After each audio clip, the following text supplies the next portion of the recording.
Welcome! Today I'll show you how to remove SIMPIN from SIM card into your Samsung Galaxy A51. First of all, go into Settings and find Biometrics and Security option, this one. Click it and then scroll down and go into another security settings.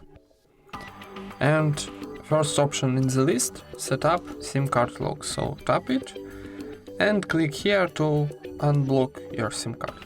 So need to remove your PIN. So click it. For unlocking SIM card, enter your PIN and click OK. And that's it. Thank you for watching, leave thumbs ups and subscribe to our channel.